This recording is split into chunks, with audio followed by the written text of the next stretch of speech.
Dear viewers, आज हम मौजूद हैं पार्ट 2 के लिए काउंसलिंग के, जिसमें मैंने डिस्कस करना है कि antenatal counselling in second trimester. Antenatal counselling in second trimester में ये होता है कि जब सेकंड ट्राइमेस्टर स्टार्ट होता है तो यूँ समझिए आपका चौथा महीना स्टार्ट हो चुका हुआ है और ये चलेगा आपके 3 महीने, चौथा, पाँचवा, छठा। अगर आपकी जो है ना सर्वाइकल कैनाल कम थी तो हम जो है ना 13-14 वीक्स के ऊपर 13 टू 14 वीक्स के ऊपर जो है ना मैकडॉनल्ड स्टिच लगाते हैं और आपकी प्रेगनेंसी को मॉनिटर कर रहे होते हैं कि ग्रोथ सही चल रही है, कोई इशू तो नहीं है, ठीक है। इसमें जो बहुत ज़्यादा इम्पॉर्टेंट है वो ये है कि आपकी फीलिंग कि आपको बच्चे की हरकत कब महसूस हुई और आपको जो है ना खुद क्या फ़ील हो रहा है और कैसे आप जो है ना इस प्रेगनेंसी को लेके चलें। अगर सेकंड ट्राइमेस्टर में कोई मिसकैरेज हो जाता है या कोई प्रॉब्लम हो जाती है तो ये हमें आपको एड्रेस करना बहुत ज़रूरी है और ये हमने खुद भी ये जानना है कि वजूहात क्या थी, किस वजह की वजह से जो है ना आपका ये सेकंड ट्राइमेस्टर मिसकैरेज हुआ या आपके बच्चे की ग्रोथ क्यों रुक गई। और इसी में ही हमें बास टाइम जो है ना कुछ ऐसा भी पता चलता है अगर बनावटी कोई इशू हो। इसीलिए हम इन सेकंड ट्राइमेस्टर में ही एनॉमली स्कैन करवाते हैं ताकि हमें ये पता चल सके कि बच्चे की बनावट में कोई इशू तो नहीं हो रहा। बाज़ टाइम ऐसा होता है कि सर ही नहीं बना होता, बाज़ टाइम ऐसा होता है कि जी पीछे फोड़ा निकला होता है, बाज़ टाइम जो है ना सर में या गुर्दों में इस तरीके से पानी होता है, तब हमें जो है ना ऐसे टाइम पे मेडिकल टर्मिनेशन करनी पड़ती है, ठीक है ना। तो फिर बहुत ये सेकंड ट्राइमेस्टर इस हवाले से बहुत ज़रूरी है कि हम प्रॉपर जी विज़िट करें और प्रॉपर जी स्कैन करें, प्रॉपर सारे टेस्ट करें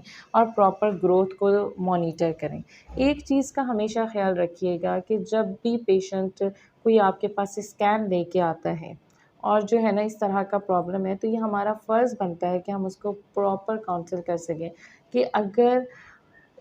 सपोज़ एनएनकैफ़ बेबी है, सर नहीं बना हुआ, तो उसकी वजूहात क्या थे और उसने नेक्स्ट प्रेगनेंसी में कैसे करना है, ठीक है ना। अगर जी क्या कहते हैं उसका क्या कहते हैं रीढ़ की हड्डी में फोड़ा है या कुछ इस तरीके से है तो उसको कैसे एड्रेस करना है। या फिर जी कोई और प्रॉब्लम चल रही है जैसे कि बच्चे की ग्रोथ कम हो रही है, बच्चा जो है ना या फिर लीकिंग हो गई है,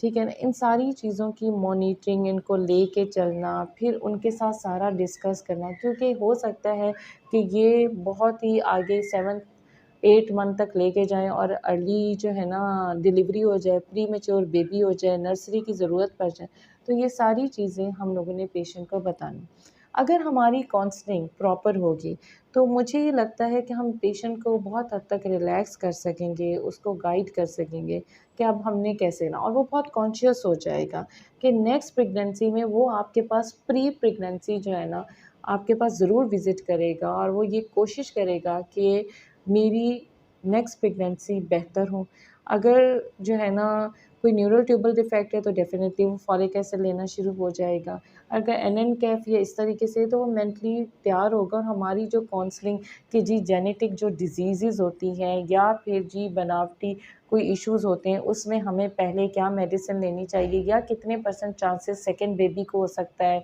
सेकंड प्रेगनेंसी में हो सकता है, थर्ड, तो वो इन सारी चीज़ों के साथ पहले से तैयार होगा, वो इतना शॉक नहीं होगा। इसीलिए मैं बार-बार कहती हूँ कि प्री प्रेगनेंसी जो है ना सारे कपल, सारे पेशेंट्स जाके प्री प्रेगनेंसी काउंसलिंग लिया करें क्योंकि जब उनके पास सारी नॉलेज होगी तो उनके लिए प्रेगनेंसी को लेके चलना ज़्यादा आसान होगा। तो मेरा पार्ट 3 थर्ड ट्राइमेस्टर के लिए ना भूलिएगा।